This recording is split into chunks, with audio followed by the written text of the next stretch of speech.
Hi guys, welcome to our next youth study. And today we're moving from the Old Testament into the New Testament. And the title for our study today is God is with us. And we're going to be in Matthew chapter 1, verses 21 to 23. Be honest with me today.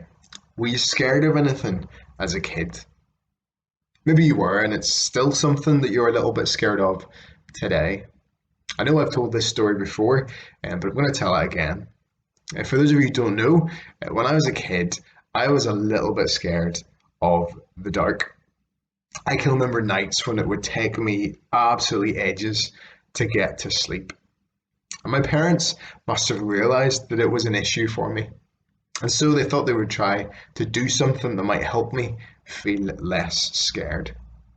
All I know is that as a kid, my dad started to sit outside my door when I went to bed at night. I was never the kind of kid that liked my door to be fully closed. I always liked to be able to see a little bit outside of it. So it was always left slightly open. And this worked in my dad's favour because it meant that I could always see him sitting outside my room. There was something about knowing that my dad was there, that my dad was present, that made me feel safe. He was there with me, so I wasn't as afraid anymore, which meant that, well, I could just safely drift off to sleep. I wasn't scared anymore because my dad was there. You know, in the Bible, we discover that God made a lot of promises. But do you know what the promise that God makes most frequently is? Well, it's this promise: I will be with you. God, of course, is a God who keeps his promises. And so in Matthew chapter 1, verses 21 to 23, we read these words.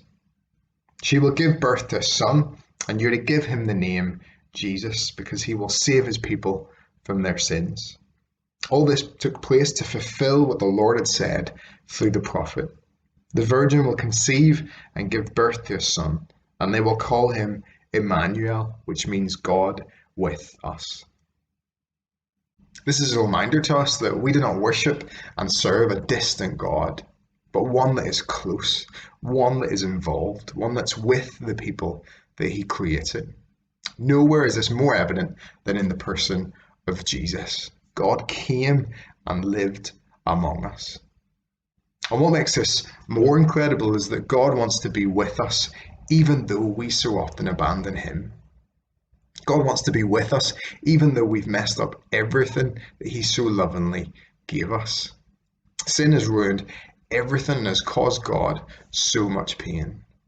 Yet God didn't remain in heaven yelling at us to sort things out. No, God came down to earth and he lived amongst our mess. He didn't say, look, I'll come and be with you once you've sorted out your mess. Instead, he said, I'll come and be with you and I'll help you sort out your mess. I'll sort out your mess for you. Look to Jesus today. See that he is there for you. And let all fear and all worry disappear because he has come to save us from our sin and give us hope.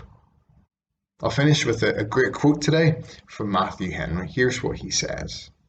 By the light of nature, we see God as a God above us.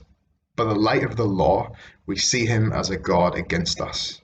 But by the light of the gospel, we see him as Emmanuel, God with us.